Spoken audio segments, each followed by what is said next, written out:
Hello viewers, today we will see more details about pain and the various theories that are associated with pain.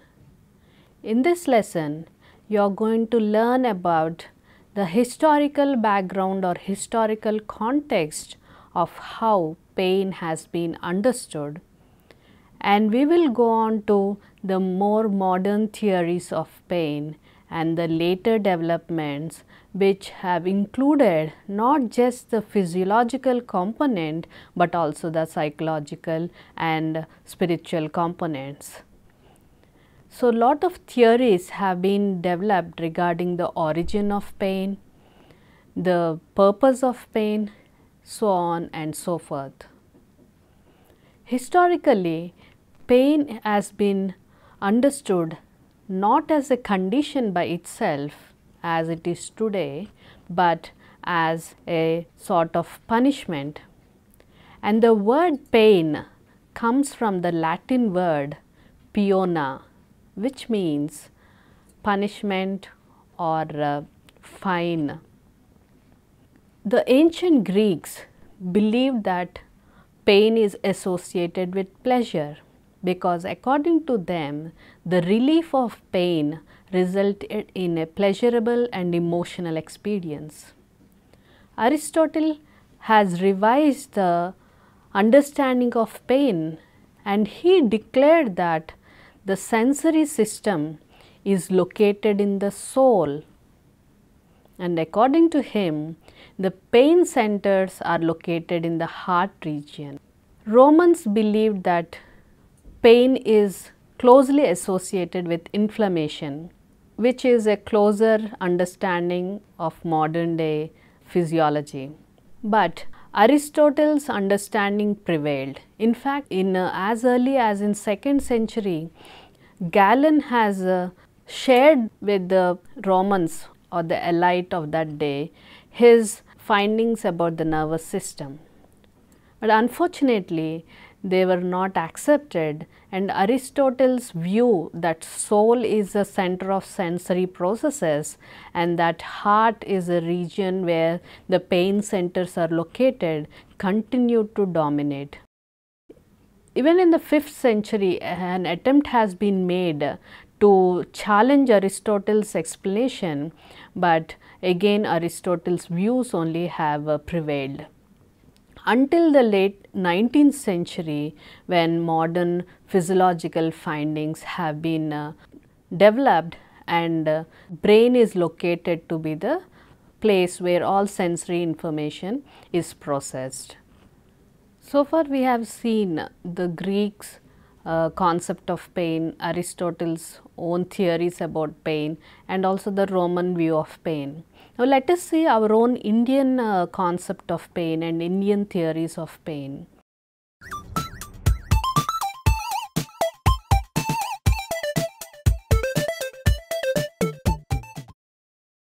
Charaka in his Charaka Samhita has given a detailed description of the anatomy and physiology of the human body, and where several innovative findings have been recorded paralleling the developments of modern day medical field.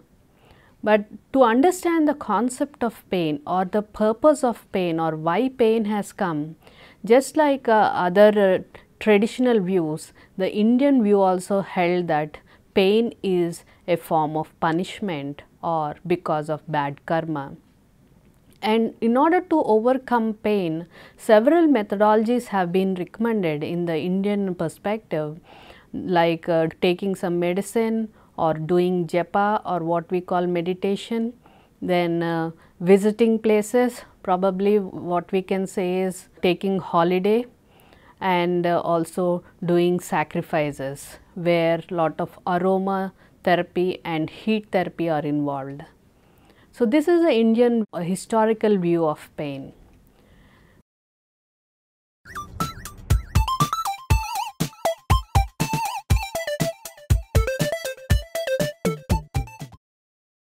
Now, let us go the modern theories of pain. Firstly, let us deal with Cousins' theory, which is called the psychopathology of pain. So, according to his theory, he says that as a reaction to pain, lot of pathological developments takes place within the body. As a reaction to the injury or disease, the body responds to counter that particular problem, but the body also responds just for as a reaction to the pain. And so, if this pain remains untreated, it is going to be a problem.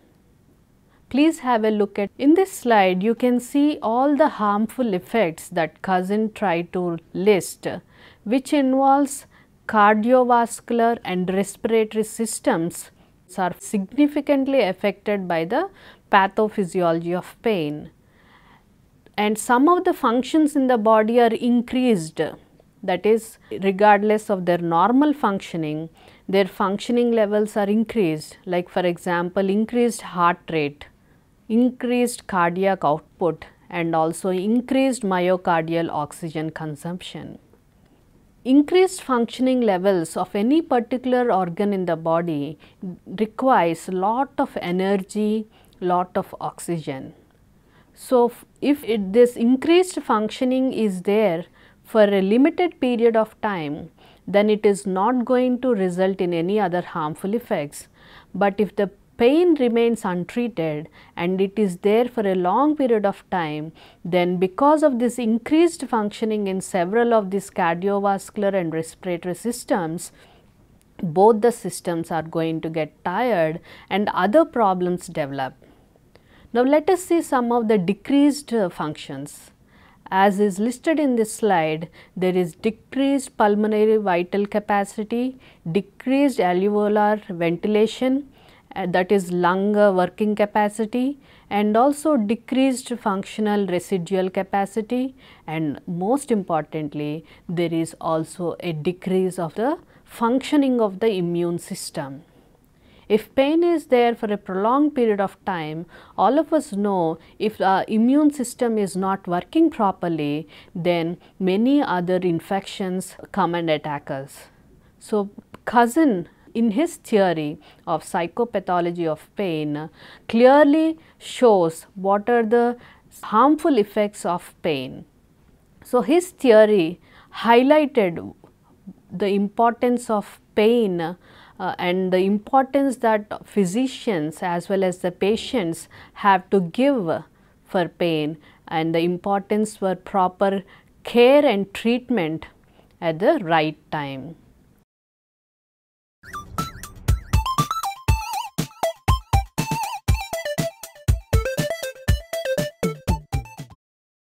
Now, let us see the next theory, that is on Selye's general adaptation syndrome theory, which he initially developed to explain stress, but it is applicable even to a general pain reactions in the body.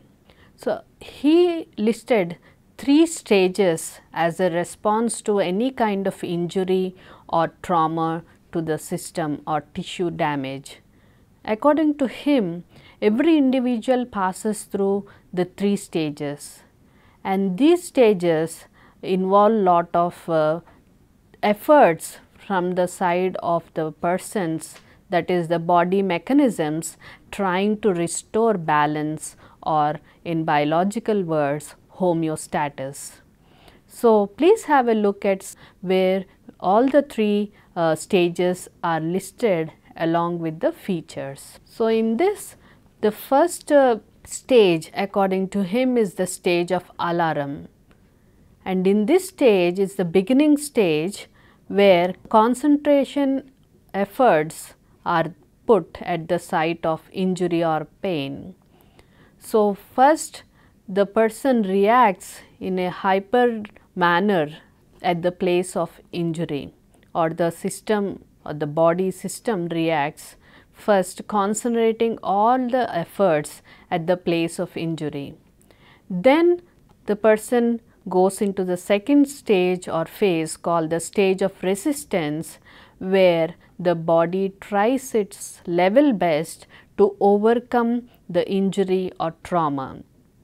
In this stage of resistance, the body tries to say, for example, there is an infection.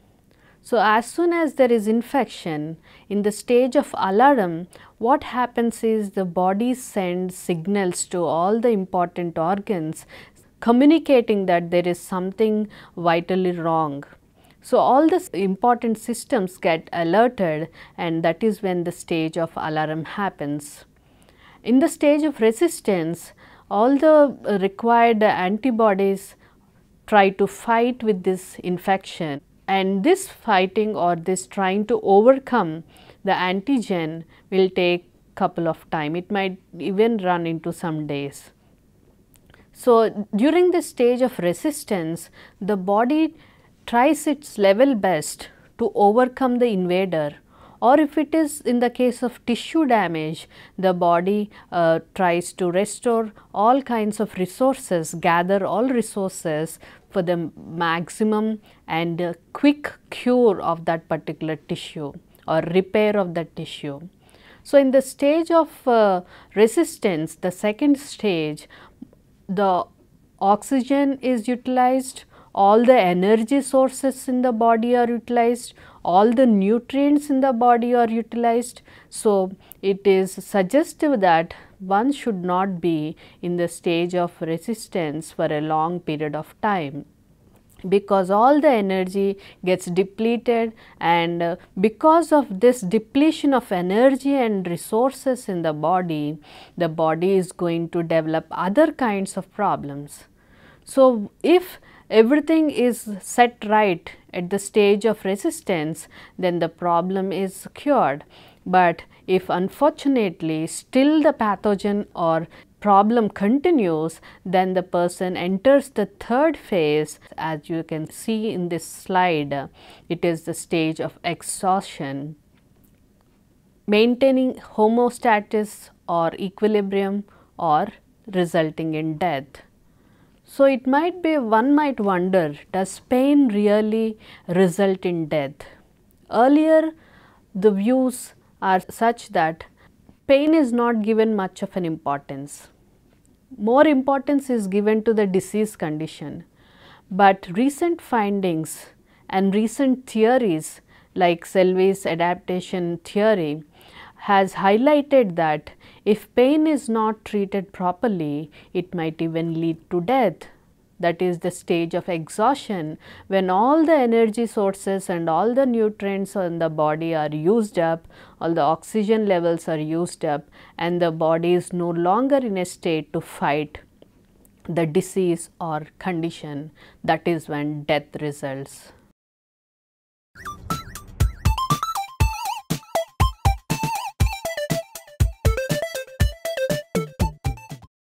Two more important theories of pain.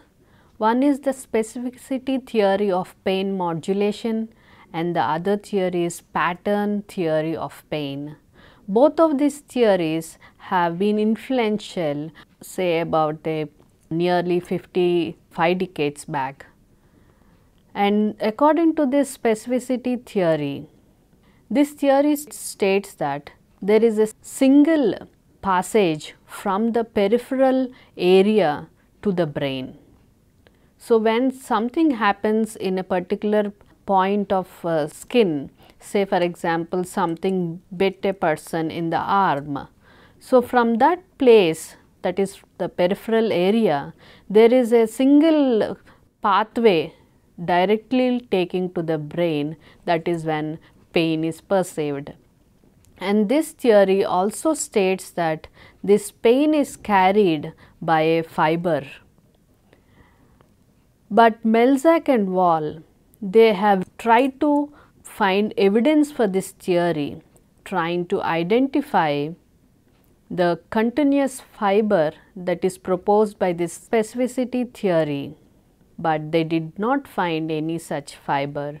So, they have rejected this theory.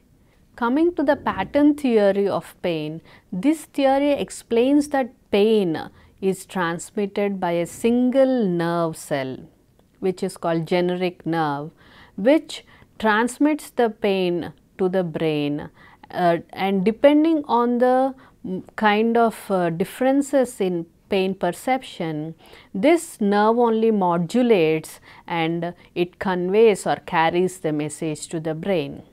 This theory has also been put to evidence by Melzack and Wall, and they again did not find any kind of evidence for this theory.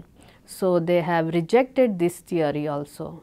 But both these theories have been influential in their own ways for a period of time, and also both these theories have been scientifically tested by pain pathologists, and as a result they could make more discoveries about pain. And it is when Melzack has proposed, as a result of his assessment of earlier theories, he found his own explanation about understanding and perception of pain, and his theory is the most influential theory, which is called the gate control theory.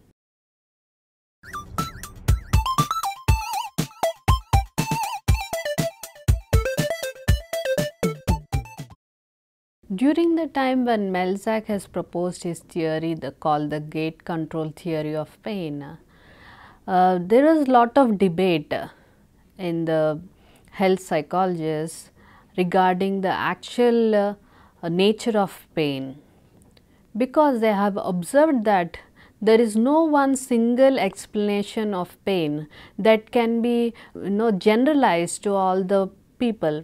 They found that within the same individual, pain is perceived as more during one time, and during other time the same amount of pain is perceived as less severe or more intense.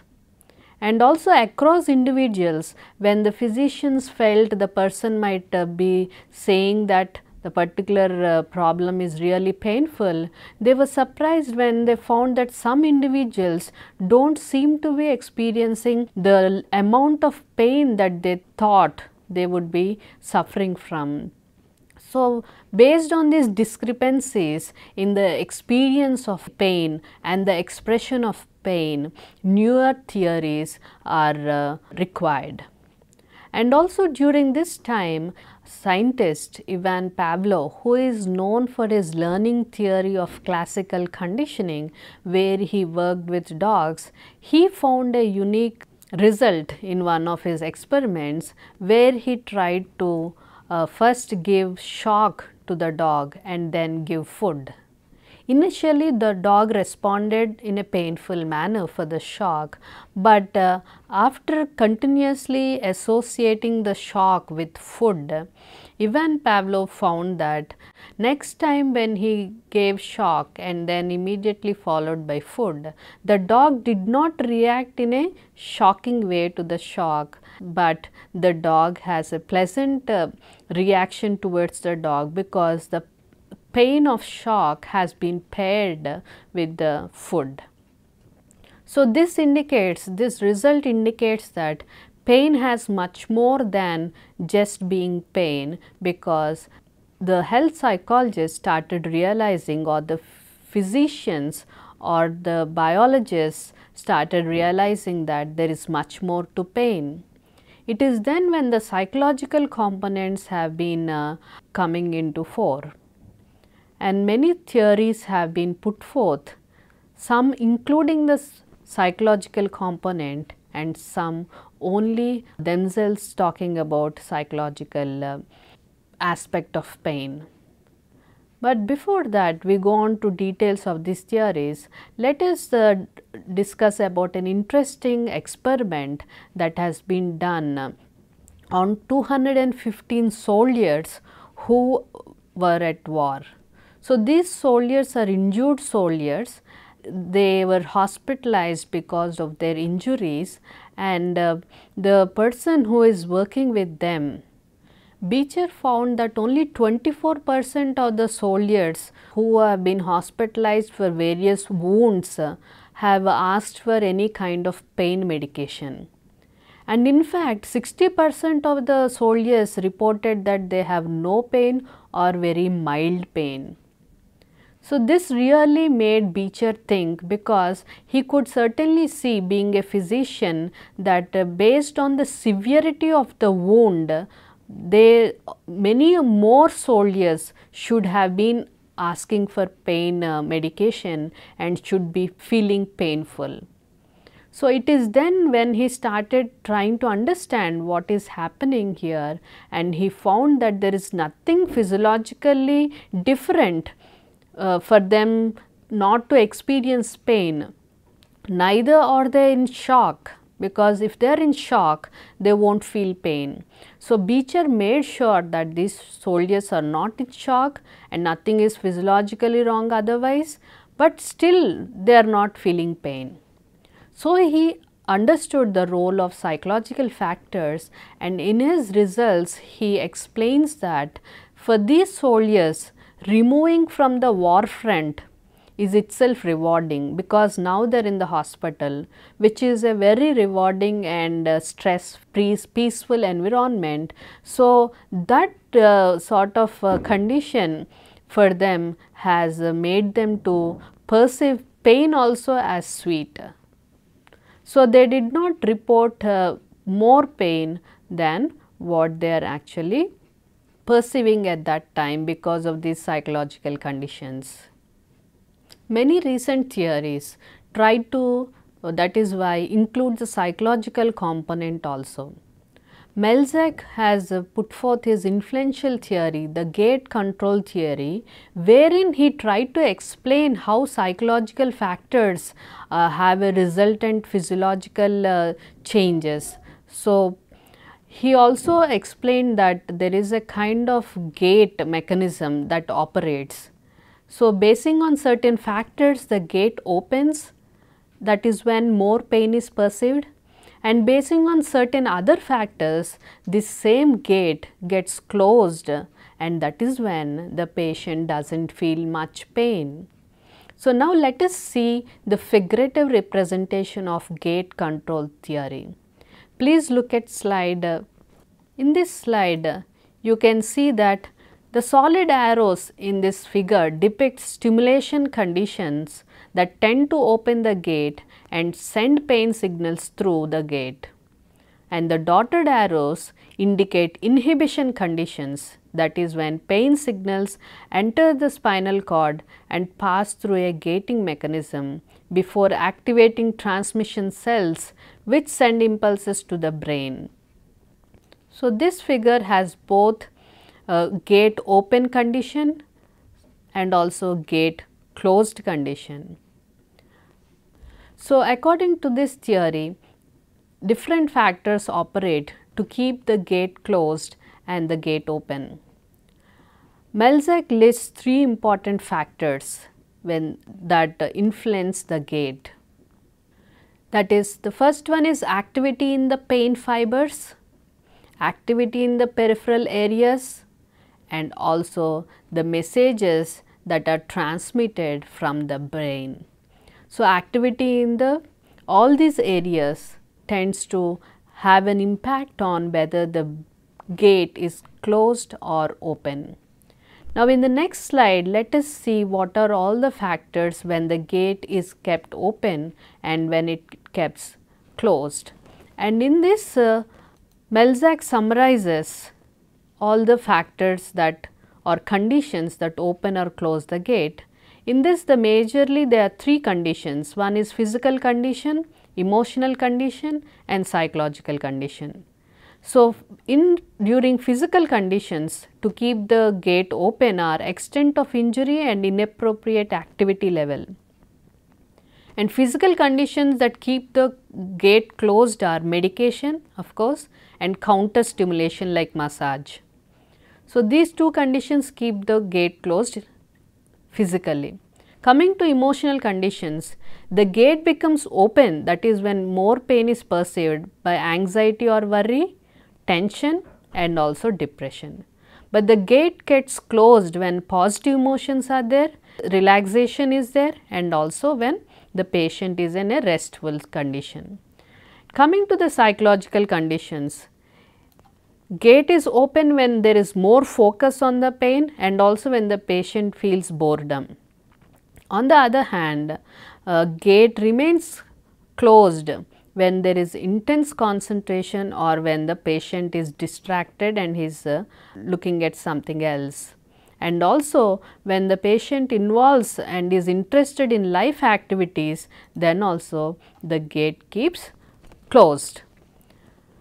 So, by these factors, Melzack has shown ways of controlling and dealing with pain, because some of the factors that he has listed seem to be very much in our hands in controlling and modulating pain mechanisms.